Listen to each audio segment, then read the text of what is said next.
Shalom Aleichem, Erev Tov, good evening. Thank you to everybody for joining us tonight. I truly appreciate you being here, as well as Rabbi Yosef Zarnighian for offering to teach us the Shiur. If I may, just a few words before we start. Tonight's Shiur is generously sponsored by Oren and Chava Lee in honor of the Refuah Shlema of Oren's relative, whose name I'm pulling up right now. Shalom ben Kaduri is Shehav Refuah Shlema B'Dor Shar Chol Yisrael. B'Zat Hashem B'Av. This shiur, I first heard it from Rabbi Yosef when I was in Philadelphia just a few weeks ago, not even maybe a month and a half ago. And I had the zechut to see the source sheet. And I saw the source sheet, and it always makes me sad when a class happens on Shabbat. Because two things happen on Shabbat. I could tell you at least from my Beit Midrash. On Shabbat, I give the classes that are better than the ones I teach during the week. The reason is very simple. There's no camera on my face. I can say whatever I want. I don't have to worry about somebody recording it, spreading it, sharing it, doing something with it. On the flip side, it also means that things get lost. And the Torah that is taught on Shabbat never gets memorialized in the annex of YouTube or whoever else we store our shiurim. And so I asked Rabbi Yosef if he would be willing, in light of the upcoming holiday of Purim and then following Pesach, mitzvot that are very relevant to all of us. And you see an unusual rule of our rabbis, which says that women are obligated in all of the mitzvot, except for time-bound mitzvot. Yet all of these time-bound mitzvot, women are obligated in them. And every one of them seems to have a different reason about why this one, yes, obligated, why that one, not obligated. And so there's no one that I turn to more than Rabbi Yosef to make clarity in my mind when I don't always understand everything that's happening inside of the books of our Chachamim. And so he has generously offered, right now for him, it is 3 hours later than it is for me, but he's generally offered his time to be with us and to study with us. And so without too much further noise, those of you who've learned with Rabbi Yosef before, you know the treat that it is. And those who haven't, so be prepared for it, B'ezrat Hashem. I'm going to ask for the following. I may turn off my camera against my own Shiviti Bet Midrash rules, just because I'm doing this from home and there is bedtime happening all around me and I don't want to get that on camera. B'ezrat Hashem, but I'm here. I'm going to ask you that unless the question is essential for understanding what Rabbi Yosef is saying, like you can't understand what's happening and therefore you need help, maybe let's leave all the questions for the end of the shiur, after Rabbi Yosef has presented all of the sources. And then I'm sure that Rabbi Yosef, though it'll be later at night for him than it is for us, and I do see a number of East Coast people here, so I'm speaking for us and those of us in California. I'm sure Rabbi Yosef will take all the time that is needed to answer any questions at the end instead of distracting during the middle of the shiur. Without any further ado, Rabbi Yosef, thank you so much for being with us tonight. B'ezrat Hashem, let me spotlight your video, and you will take it from here. Jonathan, thank you so much. And I always like to remind those who are on the West Coast and who are a part of Rabbi Yonatan's Kehillat that whenever I have the opportunity to teach on the Shiviti platform, it really is being like home away from home. So Baruch haba to everybody tonight, and let's dive right into this very important topic. And first, by addressing why it is that the entire premise of this shiur even exists. Why is it that we even have the question of the mitzvah of Megillah in particular, although all the other mitzvot of Purim do connect to this topic as well, and I will address that Be'ezrat Hashem at the end of the shiur. But why is it that Megillah is even a question of obligation for women? In fact, by further extension, why is it that there is a discussion already going back to the Mishnah regarding the obligation of women for other time-bound mitzvot? Aren't all Jews created equal? Aren't we all chayav, obligated in mitzvot that would otherwise, without any form of a discrimination between gender, seem to apply to all Jews who are obligated to perform them? So this is a question that I want to deal with tonight. And as Rabbi Yonatan indicated earlier, there are instances where we have different mitzvot that have specific exclusions and inclusions that the Talmud reports regarding those specific instances, and we will address those as well. But I want to get to the general idea over here. And for those who are following in our source sheets, we begin with none other than the Mishnah. Mishnah in Masechet Kiddushin in the first chapter gives you a very general outline and rule regarding Chol mitzvah aseh she'azman geramah. Any form of mitzvah which is affected, which is triggered by time. Anashim chayavim v'nashim peturot. Men are obligated to perform them, women are exempt. That's the operative term, by the way, exempt from performing them. Keep that in mind as well, because we're going to see there's a difference between being exempt from a mitzvah and forbidden from performing a mitzvah. Yes? Likewise, chol mitzvah aseh she'azeman shelo hazeman gerama. If time does not trigger the mitzvah, echad anashim ve'echad nashim chayavin. Both men and women are obligated in performing these commandments. Conversely, so the Mishnah first gives you the active mitzvot that are obligatory upon men and women or not. And now, chol mitzvat lo taseh, if you have a negative commandment, ben shazeman gerama, ben shelo hazeman gerama, whether it is time bound or not, echad anashim ve'echad nashim hayavin, both men and women are duty bound by the Torah to refrain from violating prohibitions of the Torah, with the exception of chutz mibal tashchit uval takif uval titma lametim, except for the instances of not to be confused with another form of bal tashchit, but the prohibition of the Torah to refrain from being mashchit, like the Torah says in Sefer Vayikra, do not destroy velo tashchit et peat zekanecha, the edges of your beard. And the same thing regarding the prohibition of the Torah to round out the peot harosh, the corners of one's head, and also bal titma lametim, becoming defiled to a dead body by those who are kohanim. In the event that a woman is a kohenet, she is not forbidden from defiling herself to the deceased, unlike her male relatives or father, which would be forbidden from going to a cemetery or coming into contact with any deceased except for the Shiva Kerovim, for the 7 relatives, but we will not get into that right now. Now, Harambam, in his commentary to this Mishnah, he gives you general guidelines as to what is and is not a time-bound mitzvah.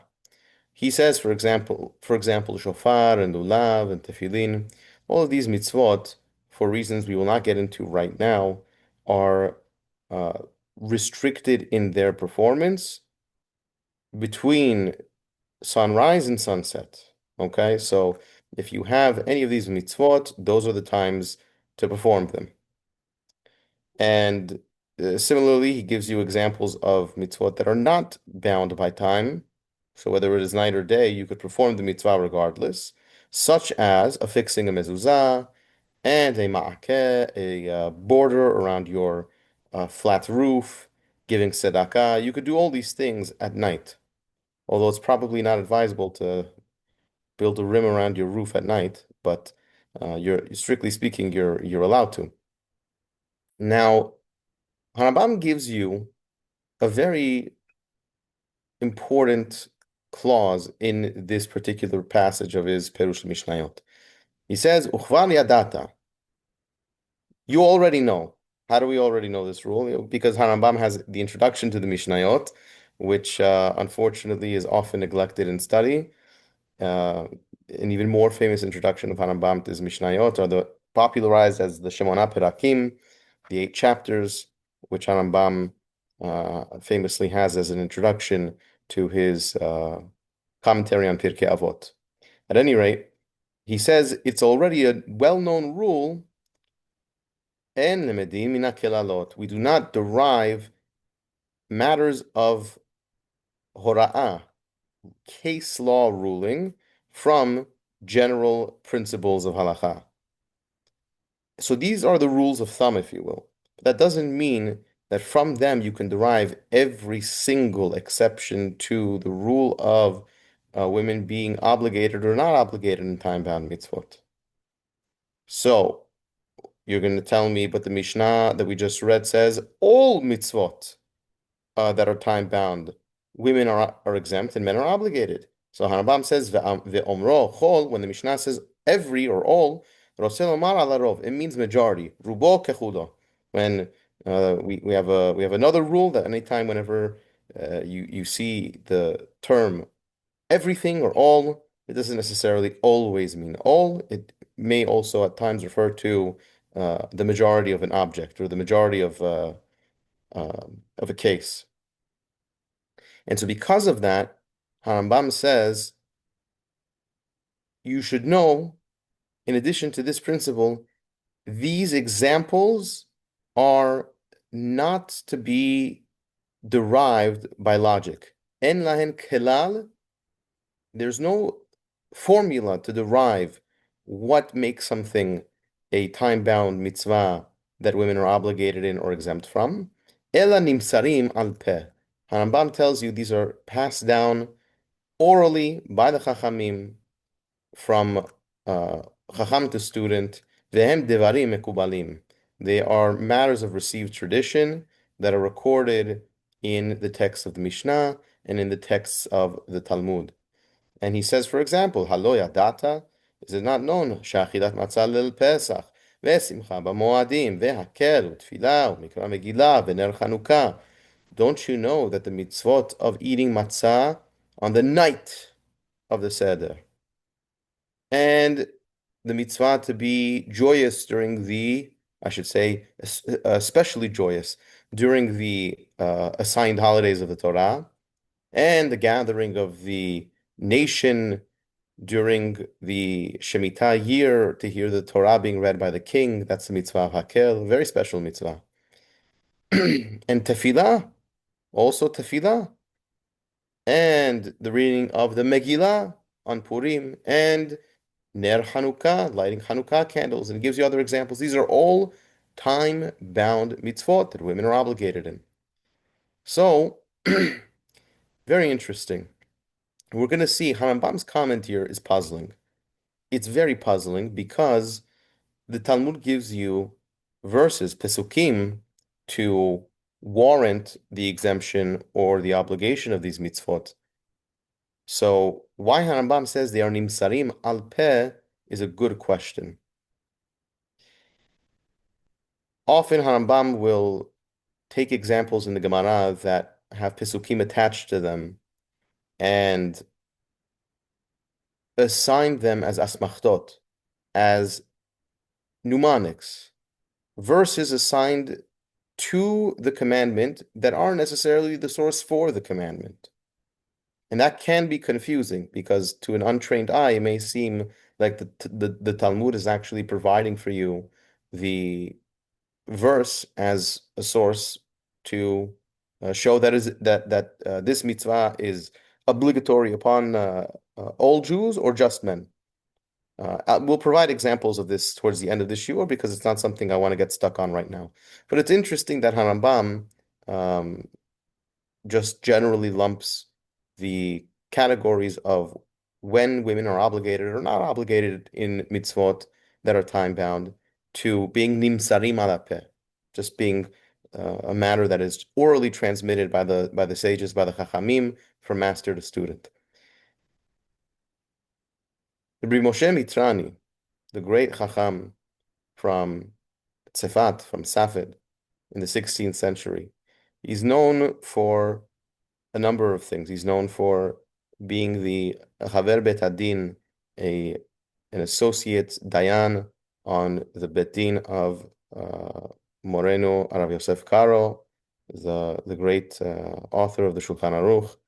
He's also known for a commentary that focuses very much on tracing the origin of whether or not a mitzvah is biblical or not. in his commentary to Maimonides' Mishneh Torah. And I think more recently, his largest work, Bet Elohim, is being studied more widely now. And this is his philosophical work, his work on Jewish philosophy, that is a masterpiece. It's a real gem. And he writes a fascinating theory that I came across about 2 years ago. I don't believe it's widely known. It's certainly not widely taught. And this theory basically that he has is that eh, time-bound mitzvot are not subjective in their obligatory status between men and women just because it is.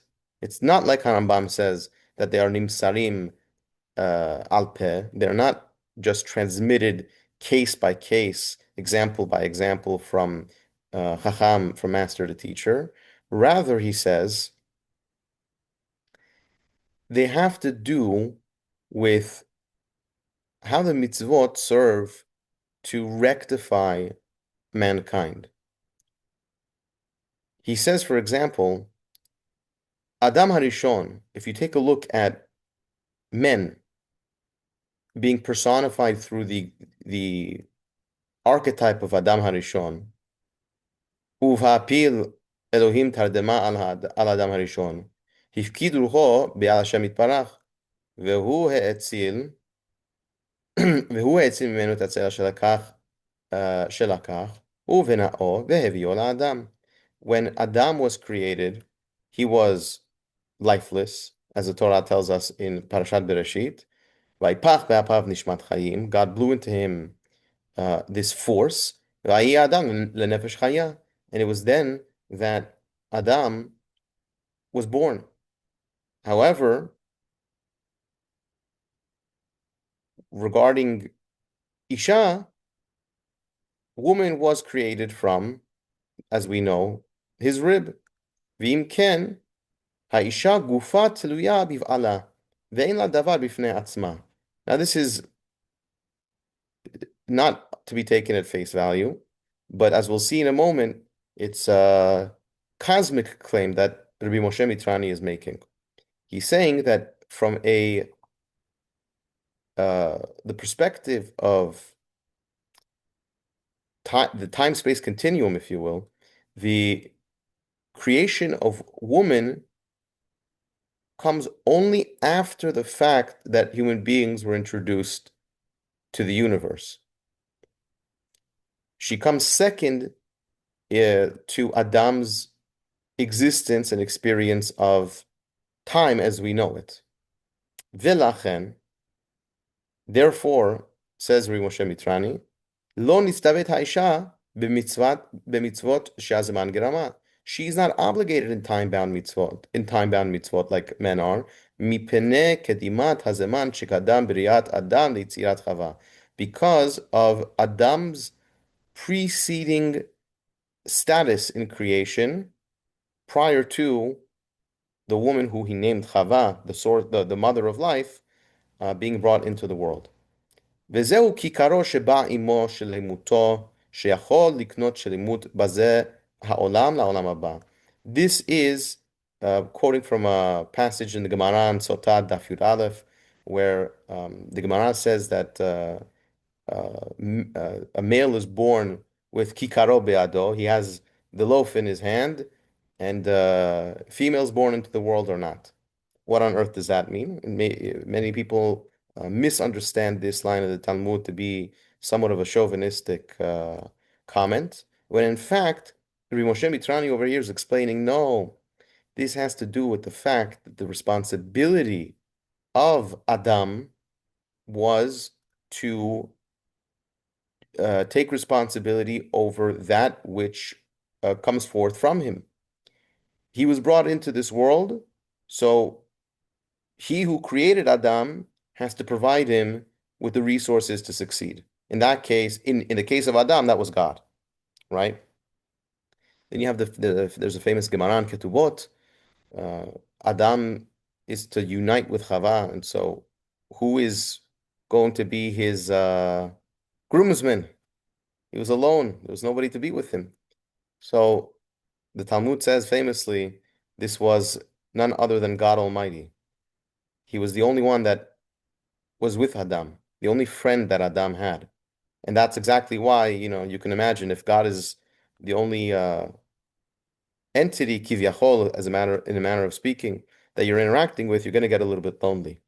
And so uh, it was now Adam's turn to grow up. Al ken ya'azovi et aviv et imo.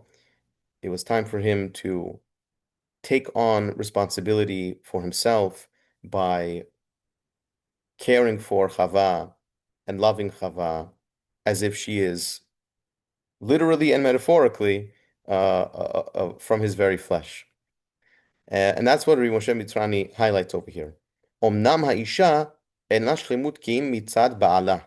She does not have, what does it mean she doesn't have shlemut? Again, it doesn't mean that she's incomplete as a human being.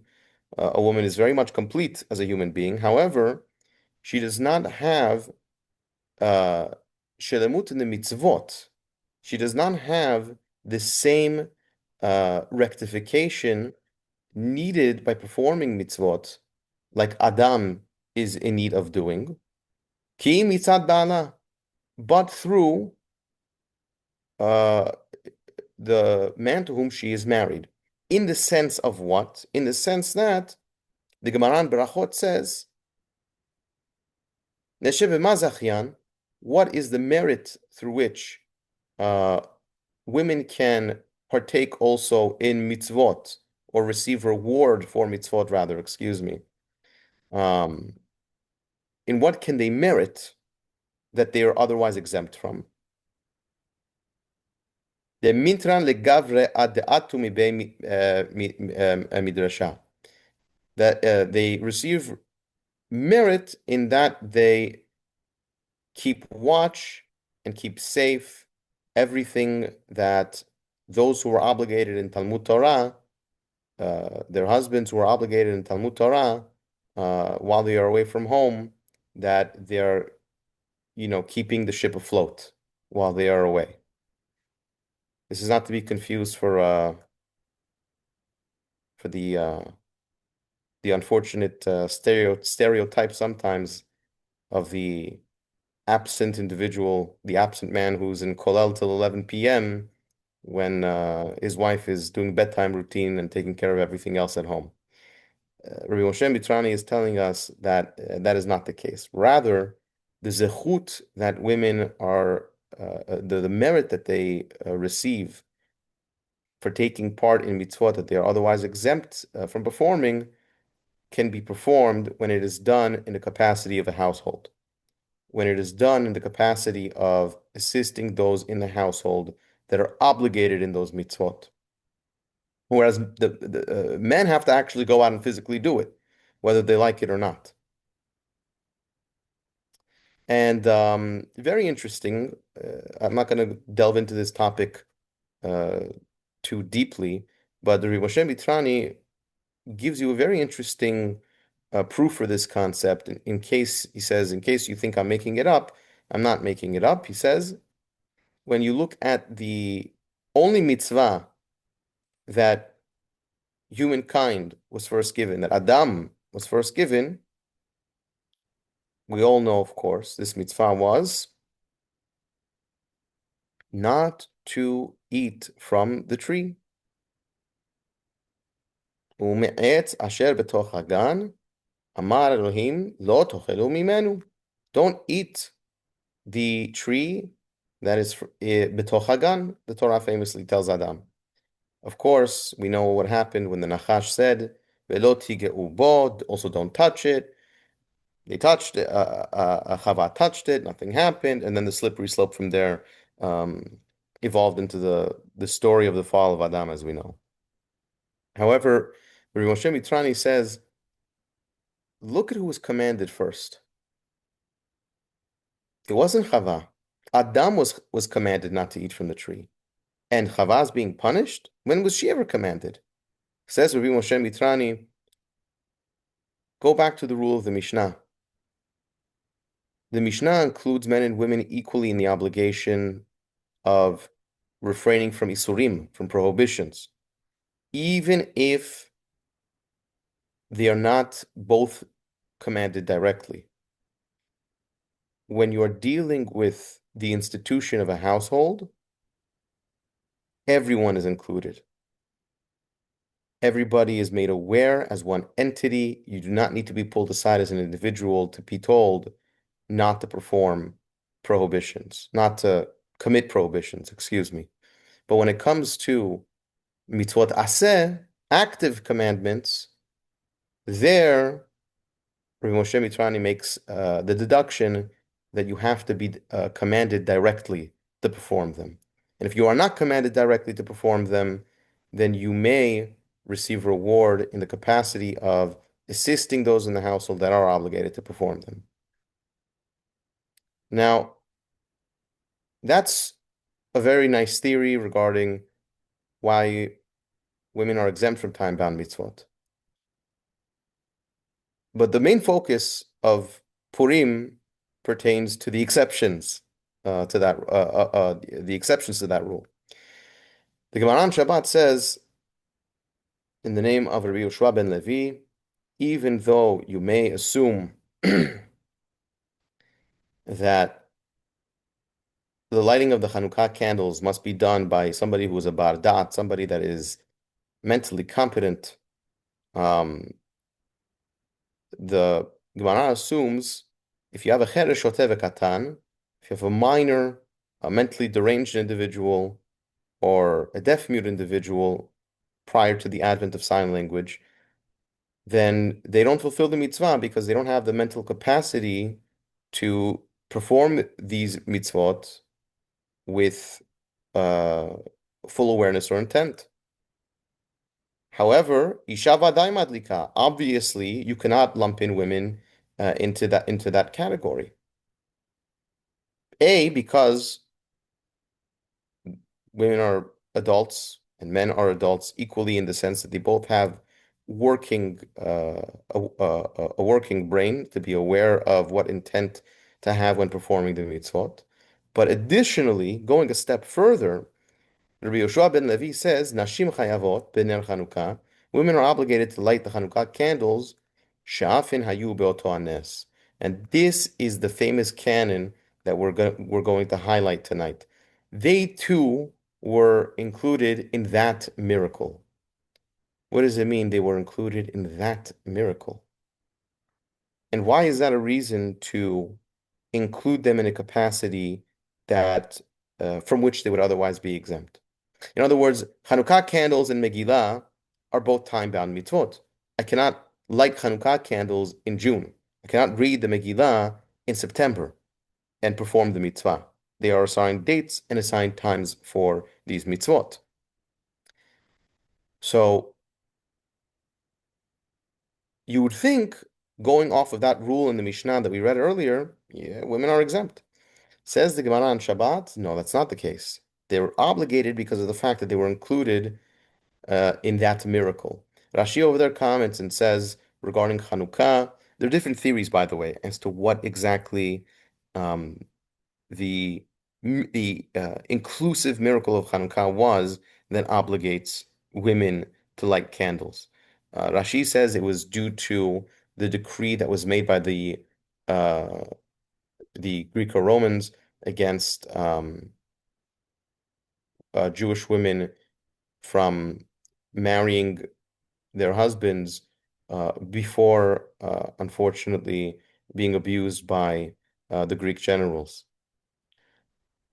That's one theory. Others have a different theory that it has to do with the whole story of Yehudit, and whether or not that's an apocryphal story is a discussion for another time.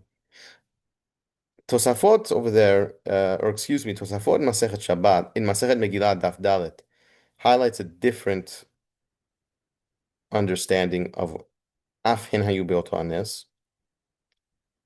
He quotes one opinion that says that obviously Purim obligates women inherently because the entire miracle of Purim came about through Esther Amalka, through Esther. B'Chanukah al Yedei Yehudit. It's interesting. Tosafot highlights the apocryphal story of Yehudit and her guerrilla warfare against Antiochus and his troops as the reason why women are to be included in the time-bound mitzvah of lighting Hanukkah candles. But Pesach, what about Pesach? You eat matzah on the night of the Seder, not during the morning, right? שבזכות הצדקניות שבאותו הדור נגאלו. So he quotes one of the Baalei Tosafot, Rashbam, that it was due to the righteous women that, quoting from a Midrash, that the Jewish people were redeemed from Egypt. Now Tosafot says, Vekasher. I don't buy this answer. De lashon she'af hen, they too, the language of they too implies shehen tefillot, like they're secondary in the miracle. Ul perusho, according to the opinions that we just cited, you must therefore say that the Talmud is not phrasing their inclusion correctly. The Talmud shouldn't have said af hen hayu beoto anes. It should have said shehen hayu beoto anes. Not they too were in the miracle. Rather, it should have said for they were the miracle.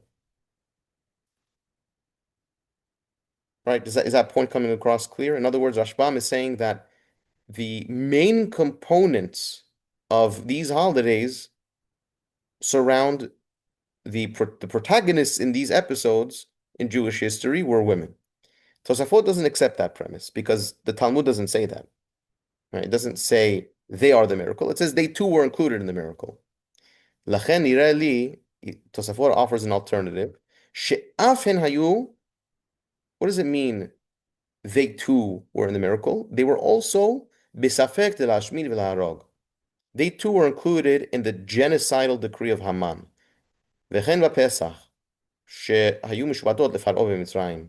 In Egypt, everyone was enslaved. Whether you were a man or a woman, a kid, it didn't matter. Everyone is equally a slave. Same thing in Hanukkah, when Antiochus made the decrees against preserving Jewish practice and identity and observance of the mitzvot, he didn't do so only towards the men. It was a general decree against all Jews. So this is a theory that the Maharami Rothenburg, one of the last of the Baalei Tosafot, also the Rav Amuvak, one of the primary teachers of the great Rabbeinu Asher, he has a theory that follows this point in Tosafot, and I believe it's correct. I believe it is the correct understanding of Af hen hayu beoto anes, at least with regard to when do we include women in time-bound mitzvot for specific commandments. So he, over here in his responsa work, the She'elot Tshuvot Maharami Rothenburg, you have a number of variations of his responsa, by the way. You have one edition that was printed in Prague, another edition that was printed in Berlin, and there are a couple of versions that over time were posthumously printed, and the collected works, Baruch Hashem, now we have in a very clear and refined presentation.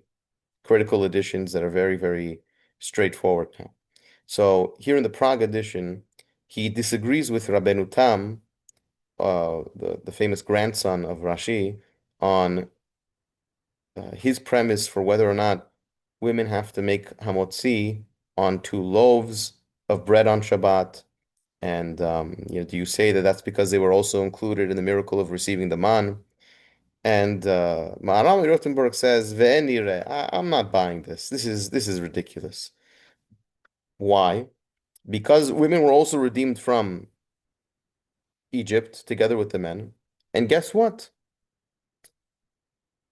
Women, the Gemara says explicitly, are exempt from reciting the Shema.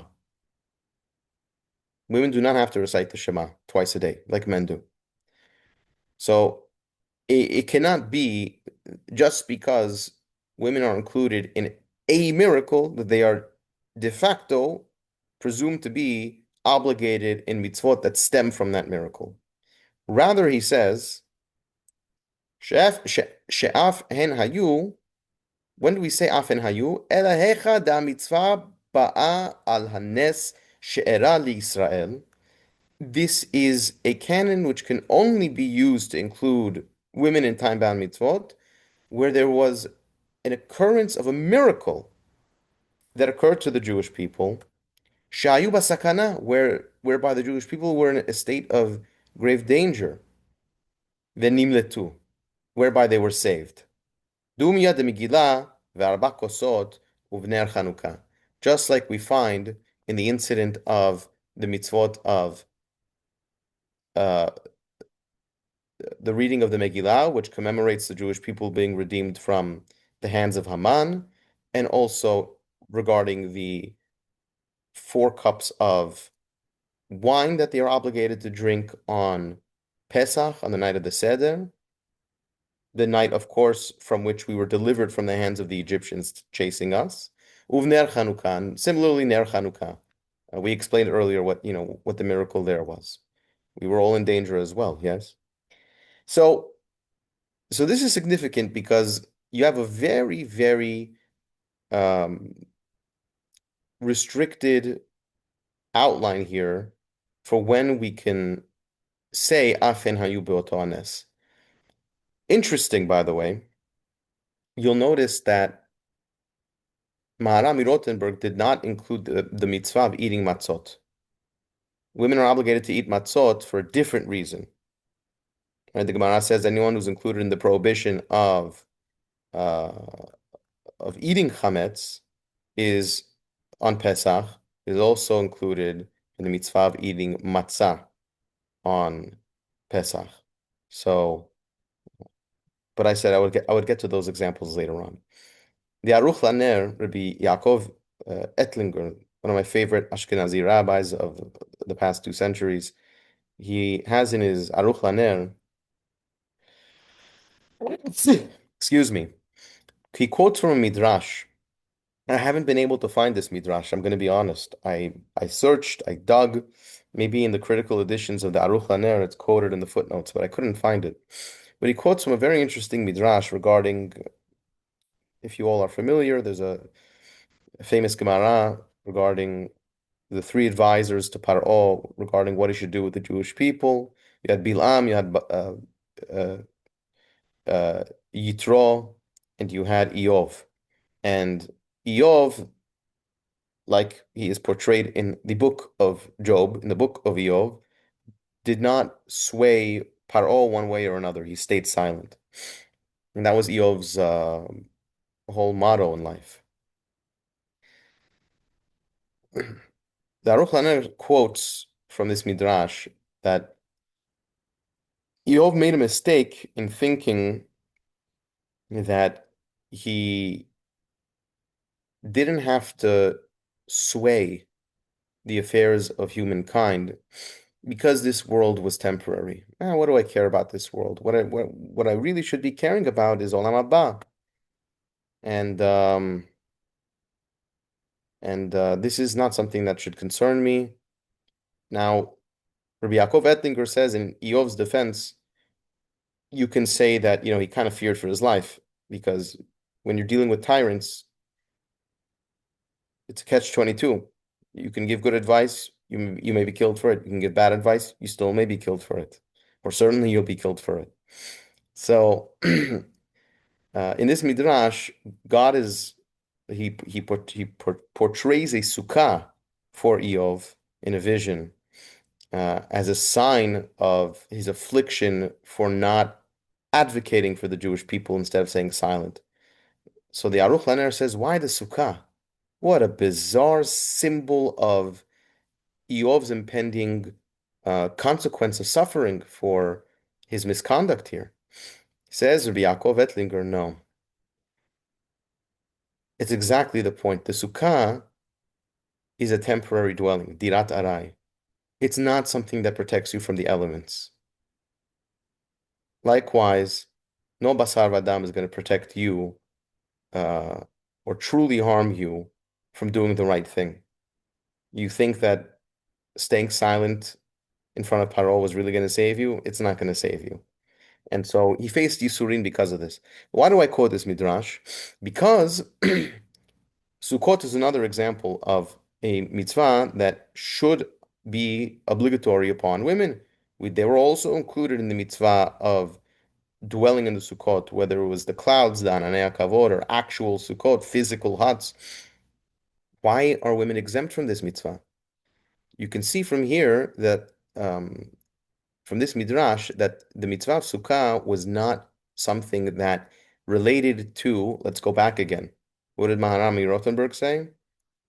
It wasn't something that came about miraculously.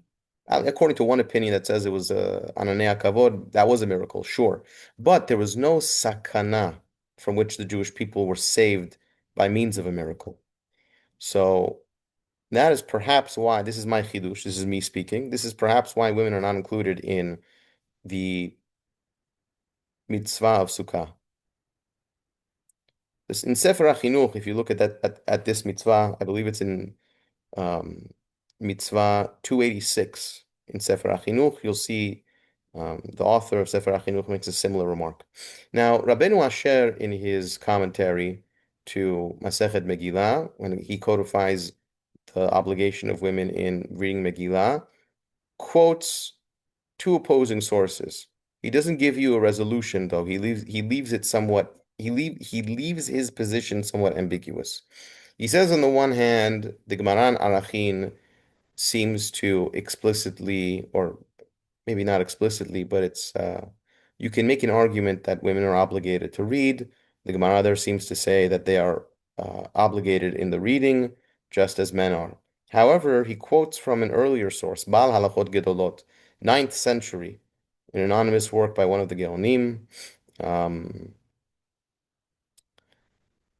stating that Nashim enan chayavot ela bishmi'ah.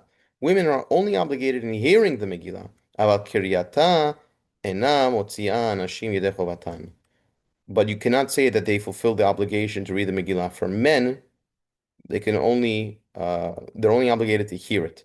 Now, where on earth does Baal Halachot Gedolot derive this idea from? This doesn't appear in any of the sources that we cited so far.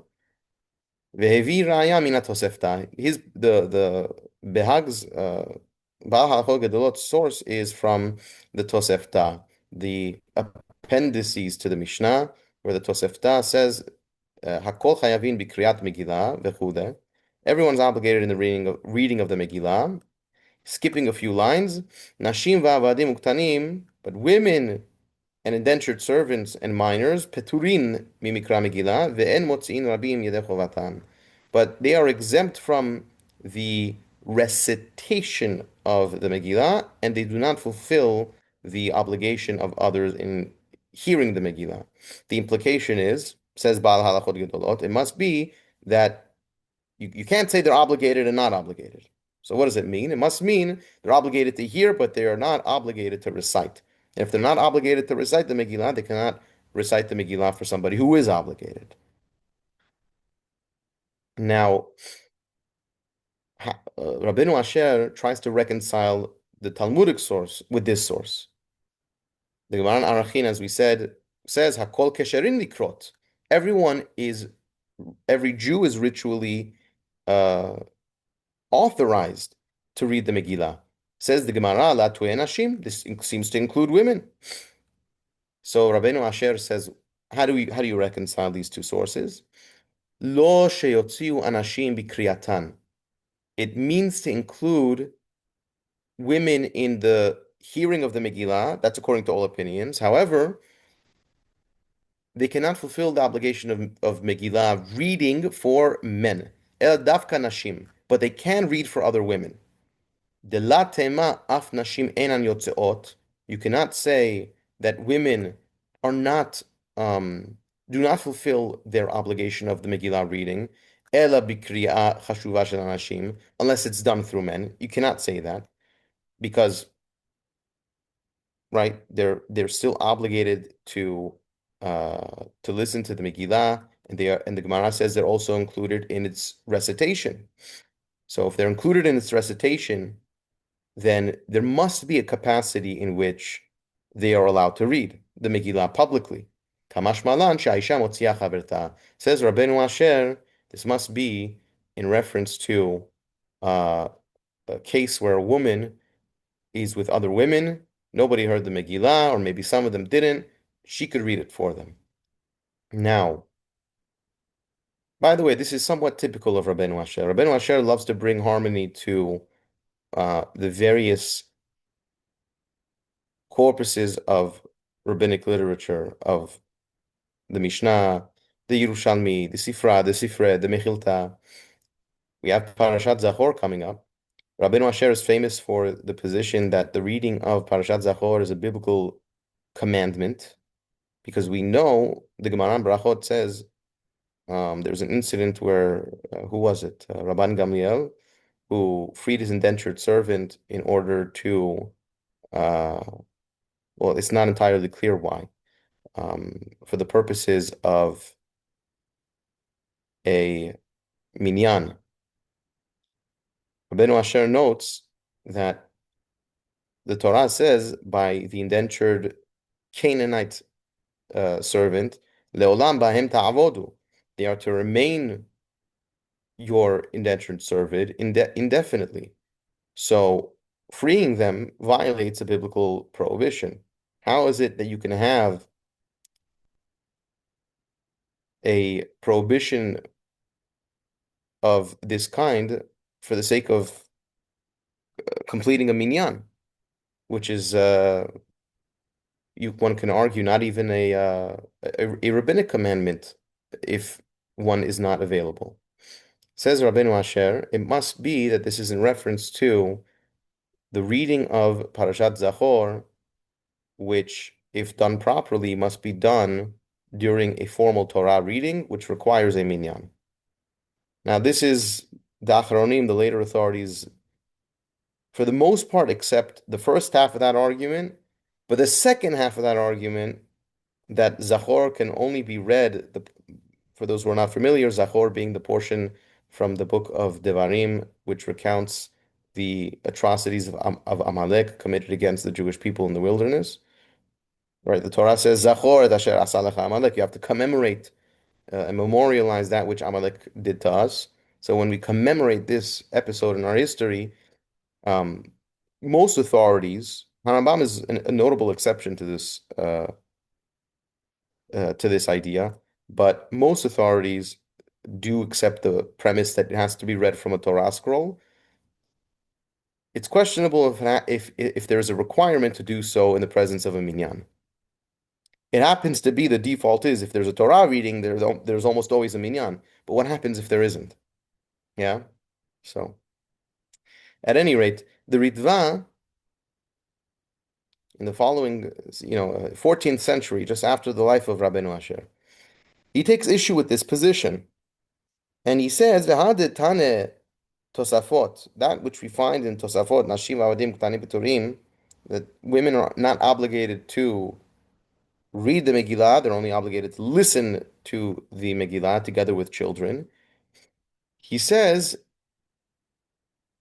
"Mikol makom hayim b'shabeshta hi beleit bat ha'ama sha'afin hayu be'oto hanes."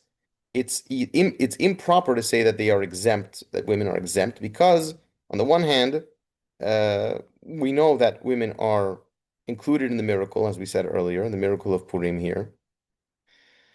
And we have a general rule that anybody who is obligated in something is also fit to perform the mitzvah for others who are obligated in doing it. In other words, if a woman is obligated to hear the Megillah, you cannot make this distinction that she's only obligated to hear it, but she can't recite it. You can't have it both ways. Either she is obligated to recite it for others if they need and to hear it, or she's totally exempt. He says that it's true that therefore that women can read the Megillah just like men. However, there's an instance of uh, what the Talmud and Masechet Megillah refers to for public recitations as constituting a problem of kavod tzibur. Uh, the same rule that restricts the reading of the Torah in the synagogue done by women, even though letter of the law, mi'ikar adin, they are permitted to do so, and they're also obligated to come hear the Torah read just like men. And they are also, and those who, uh, and therefore those who hear the Megillah read by women fulfill their obligation. However, it is unfortunate for those who hear their reading. What does that mean? Again, not a chauvinistic comment. Rather, we're going to see in a moment, if done properly, no issue. If done improperly, it's unfortunate. I will explain exactly what I mean in a moment. But I want to just conclude with the Ritva's final conclusion. He says that bottom line, we are not concerned for uh, we are concerned rather, excuse me, for instances where there may be um,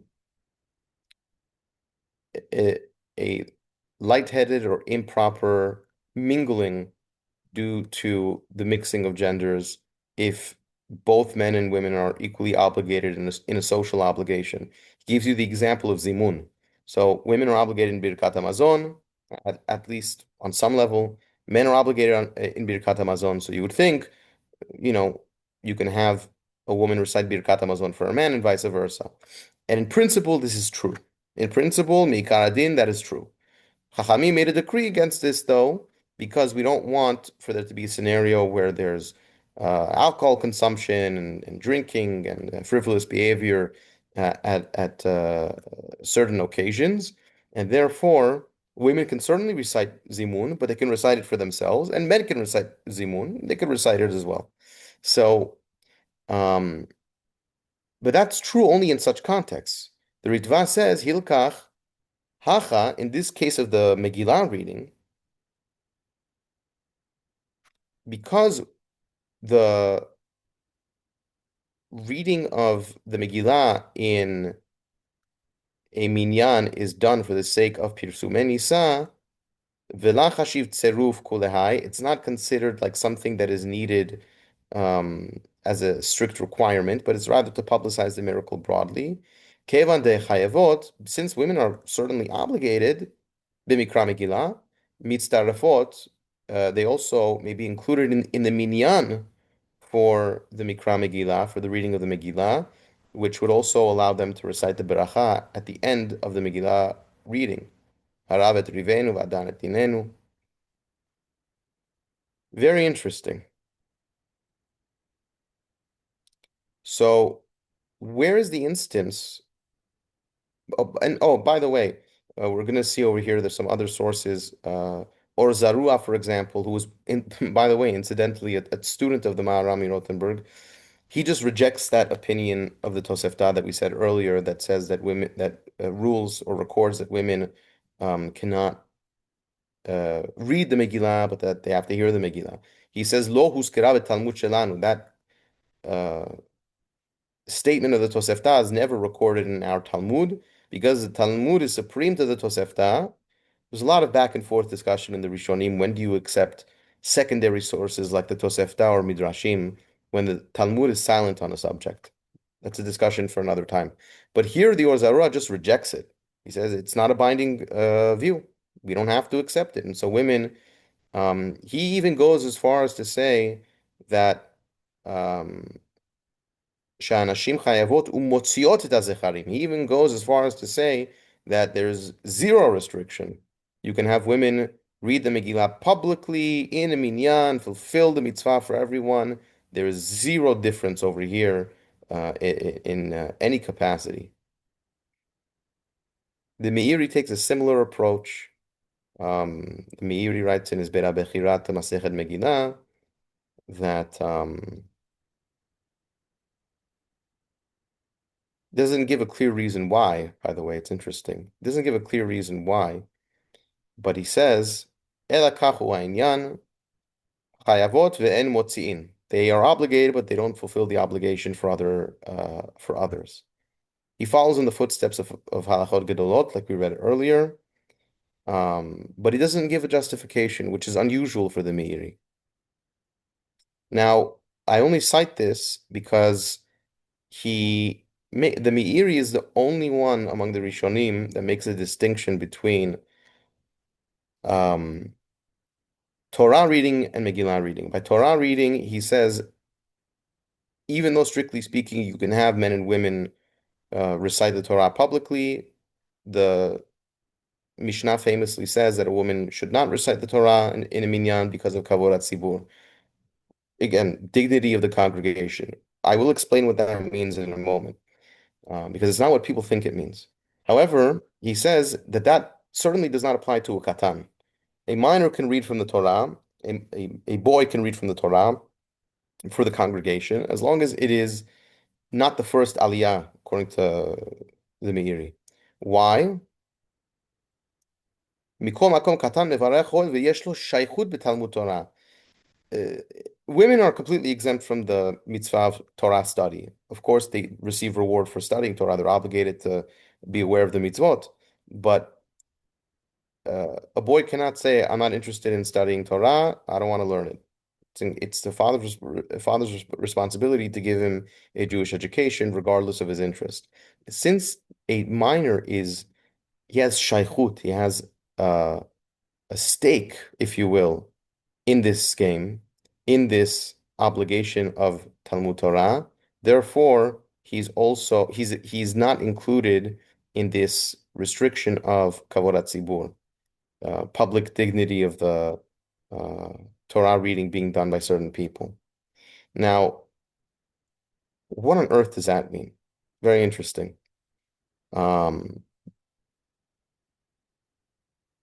We're going to see in a moment, Rabbeinu Asher has a theory in his Tosafot HaRosh that this refers to the idea that certain people, while theoretically and according to the letter of the law, are fit and obligated and are allowed to recite certain things for women and men, it is disgraceful if a man cannot do the reading himself, or at least to have somebody who is obligated in Torah reading and Torah study perform that mitzvah for him. For example, the Mishnah in Masechet Sukkah gives the famous example of the Hallel reading, the mitzvah to recite the Hallel. The Mishnah says, if you have someone who's not obligated to recite the Hallel, because it's a time-bound mitzvah, Hallel is not something you say every day, it's time-bound. So if you have who are exempt from time-bound mitzvot, indentured servants, minors, and women, if you have those who are exempt from time-bound mitzvot recite the Hallel for those who are obligated to recite the Hallel. In other words, let's say a guy cannot recite the Hallel, he doesn't know Hebrew, let's say. So he asks his wife, Fanny, can you read the Hallel for me? And I'll fulfill my mitzvah. The Gemara notes, how is that possible? She's exempt. You can't fulfill something from a mitzvah from the mouth of someone who is exempt from that mitzvah. So the Talmud says, no, it's talking about a case where she's saying it and he just repeats. He's a parrot. So in that case, even though the man is actually verbalizing everything, he fulfills the mitzvah, but the Mishnah says, Tavo lo me'era, a curse should befall him. Remember, earlier we said it's an unfortunate reality for such a person. I was being nice. Yeah. So why should a curse befall such a man? That's a terrible thing to say. Rabbeinu Asher notes, because he had someone who was not obligated surpass him in their knowledge of the Torah, fulfill the obligation for him. No Jew should be in a position where somebody who is exempt from Torah study is fluent enough in Torah, fulfills the obligation, of someone who is supposed to be studying Torah and be okay with it. That is not something that we should be okay with. And so this same principle applies, by the way, to the public reading of the Torah. What does it mean, kavod tzibur? It means those who are obligated to study the Torah, i.e., men, have the duty to recite its public recitation. That doesn't mean a woman cannot. If a woman reads an aliyah from the Torah, the reading is valid. But shame on the congregation where the men cannot read from the Torah. They're obligated to, but the women who are exempt know better than them. It puts them to shame, and rightfully so. It's supposed to put them to shame. That's the point. But we don't want to be in the business of shaming people, right? So, so what happens if there is no shame? Very interesting. Chacham ben Zion Abba Shaul, the great teacher of my teacher, he writes in his She'elah Tshuvot Or LeTzion, source 22, he entertains the possibility where you have family gathering together. Everybody is first cousins, siblings, and grandma is every Sephardic grandmother knows the entire Tanakh by heart. So she's perfectly capable of reading from the Torah if she wants. Aham Ben Sion entertains that possibility. He says, yeah, if grandma wants to read, if Safta wants to read from the Torah in that case, no one's going to be put to shame. It's an honor. To the contrary, it's an honor for them. So he says, yeah, that's a fine thing to do in such a case. Ulmaaseh tzarich iyun, just shy of the buck, Chacham Ben Sion says. But practically speaking, theoretically, this is valid, but as a matter of practical law, I need to look into it further. Usually that's code, rabbinic code for, I want to say it's permitted, but I'm afraid my colleagues will shoot me if I say that. So, by the way, Maran in his Bet Yosef concurs with the opinions that do allow for women to read the Megillah for men. Maran also in his Bet Yosef, for those who want to look into it, um, sources 14 and 15, you'll see that he also does not restrict women reading the Megillah publicly. Why doesn't he restrict women from reading the Megillah publicly for men, but he does so, the Bet Yosef does so for Torah reading? Because Talmud Torah, as we said earlier, is obligatory upon men, not women. The commemoration of the Purim story, according to Ritva, and according to Or Zarua, and according to Rabbeinu Nisim, who we didn't quote, but he also holds this, and many others, majority of the rishonim hold, there's zero distinction. Men and women are equally obligated in this mitzvah. Therefore, it follows, if both men and women are equally obligated, then they can discharge the obligation of others in an equal manner.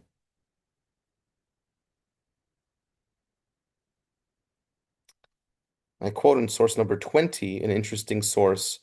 People often forget. You see, the Temanim, the Yemenites have it right. When you get called up to the Torah, I remember I was in Yerushalayim one Shabbat. It was my first time in a Baladi Minyan. I get called up to the Torah, and 7 seconds of silence, and they look at me and they say, "Are you going to start?" I said, "I didn't know I'm reading." They say, "Yeah, I know that by us you're reading." So I read for the Torah. I read from the Torah for them, and Baruch Hashem, I was told that I have to learn the Ta'amim next time, but they were very nice about it.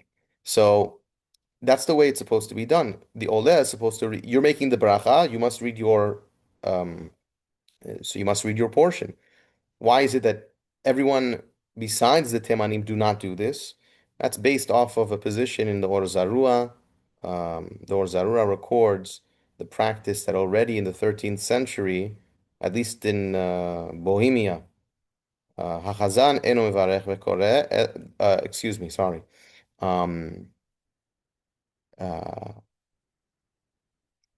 he quotes Minhag HaMekomot, Kol HaMekomot. It's the custom everywhere. I don't know about everywhere, but he claims everywhere. Sheyesh Chazan, where there is a public reader, shekoreh la'amod v'dikrot. Ve'otan shkorin hen korim haTorah u'mvarechim. אבל החזן אינו מברך וקורא. The people go up, they make the bracha, guys stay silent, and the chazan reads, אלא שמסייע לקרות עם הקורא. But, you know, the one who makes the bracha upon being called still has to assist in the reading. He has to read silently.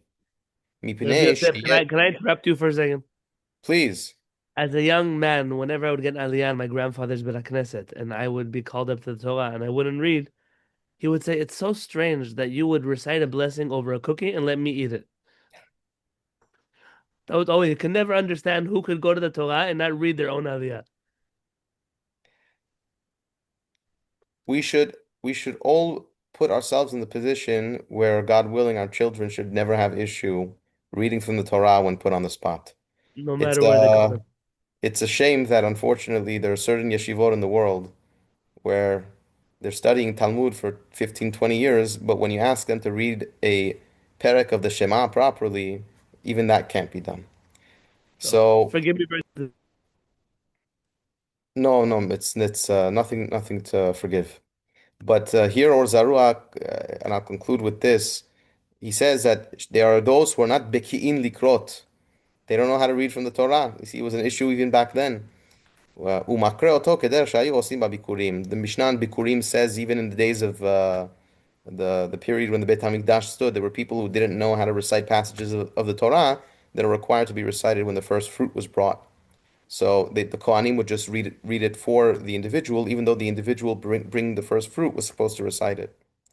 So by extension, this applied to the Torah reading, even though that's not really supposed to be the case. Sources 24 and onward, I cite the examples from the Gemara that are verse specific. How do you know, for example, a woman cannot write a Sefer Torah or Mezuzot or Tefillin?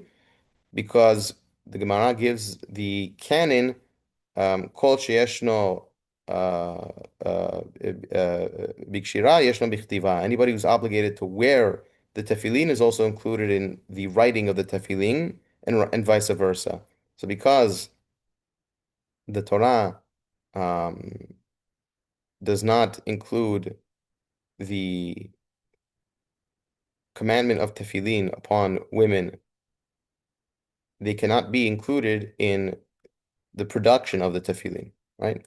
Again, kol sheyeshno bikshira yeshno bichtiva. V'chol she'eno bikshira eno bichtiva. And anyone who's not obligated in the wearing of tefillin is not obligated in its writing. And then you can extend the Talmud then goes on to through other verses to extend that to the mezuzah and Torah composition as well. Interestingly enough, however, I didn't cite this, but Peri Megadim, Rabbi Yosef Teomim, in his commentary to Orach Chaim Siman Taf Resh Sadi He, is of the opinion, what is that, 695? Siman 695, is of the opinion that due to the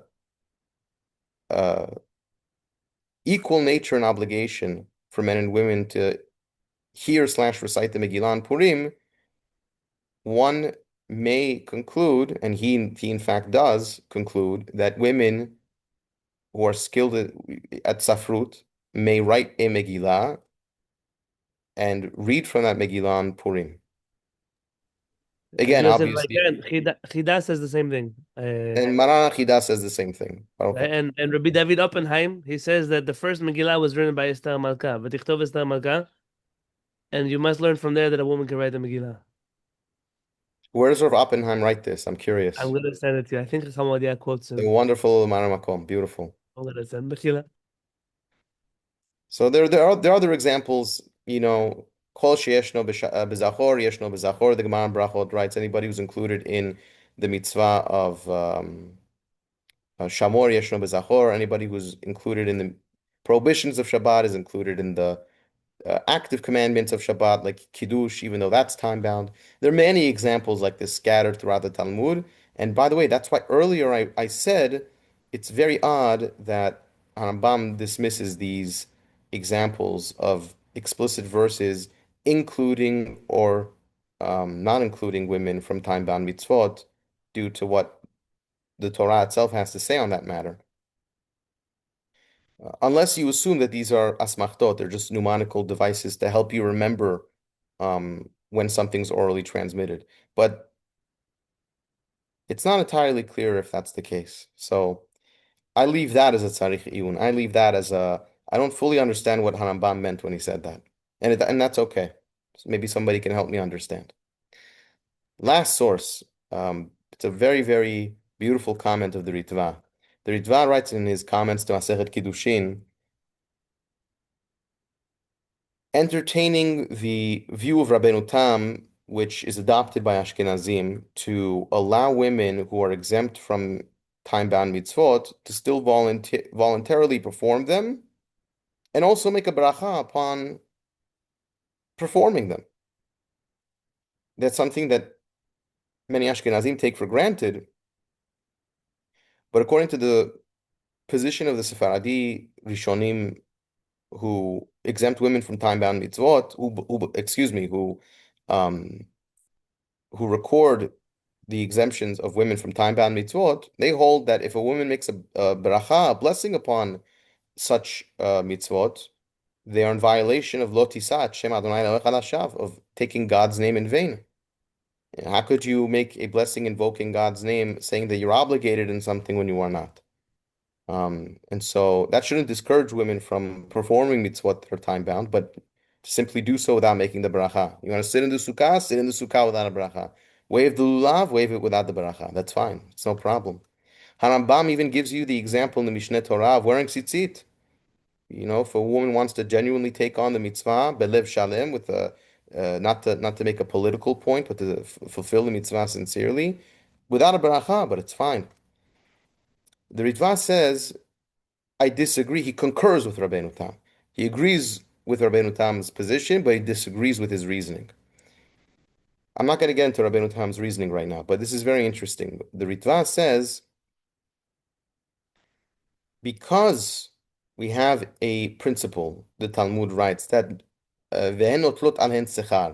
that women still receive reward for performing the time-bound mitzvot that they are not obligated to perform, but voluntarily do so. Dinhu, logic compels us to conclude shayu mevarachot. They must also, they may also make the bracha on it. Uchdai hen lomar asher kiddushan v'tzivanu. It is more than enough. There is enough warrant and justification for them to say, it's worth it for them to say, blessed are you, Borei Olam, King of the universe, who has sanctified us with his commandments and obligated us, v'tzivanu. It's a lie. How could you say v'tzivanu? Says the Ritva, no, they could say v'tzivanu. Shaharehem bichlal Yisrael shemitzuvim la'asot. Are they not included among the Jewish nation to whom the Torah was given, obligating them in these mitzvot? Ve'af hem sheyesh lahem reshut. Even though the status of the obligation is optional, v'notot zechar, and they do receive reward for it, shapir karinan be'etzivanu. Even though they're not obligated, it's optional, and even though they don't receive quote unquote full reward because they're not obligated to do so, only partial reward because they voluntarily do so, that still qualifies as a tzivui, as executing a mitzvah in the legal sense, in the sense that an action was done that was commanded by God Almighty, which is rewarded in a capacity. In other words, Ritva's definition of a mitzvah is a lot more broad than others want to entertain. And what does it mean vetzivanu? He commanded us.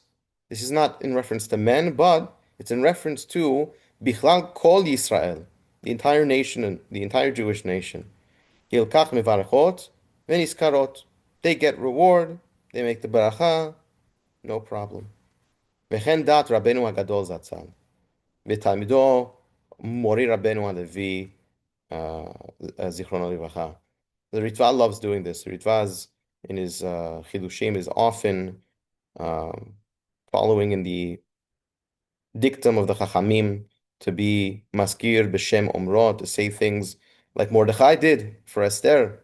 Like Mordechai spoke in the name of, excuse me, when Esther said B'Shem Mordechai, when Esther spoke in the name of Mordechai, um, we till today have the appropriate practice to recite in the name of our teachers when they teach us particular teachings.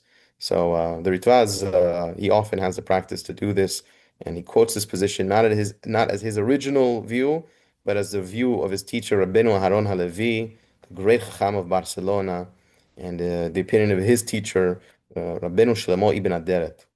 So with that, I conclude, even though there were more sources I would like to go through, but I want to leave some time for questions and maybe some time for me to sleep tonight. Rabbi Yosef, thank you so very much. It's Kehillat Mitzvot. Ashachem Yisrael. Thank you everyone for being here for the Shiur tonight. I'm going to end the recording now so everybody can feel comfortable asking questions, answering questions without being recorded for that. But again, I cannot thank Rabbi Yosef enough for being here tonight. I know it's already almost tomorrow for you. But B'ezrat Hashem, you should know, Rabbi Yosef, that we are very grateful. There's a whole bit of Midrash of people appreciate your Torah and your teaching and your clarity. So, B'ezrat Hashem Yitbarach, I look forward to many more opportunities of learning Torah together. If right now, I'm giving you a second to turn off the recording, and then please go ahead and unmute yourself and ask Rabbi Yosef whatever you'd like. Rabbi Yosef, you end this whenever you are comfortable. Very good, and it's an even greater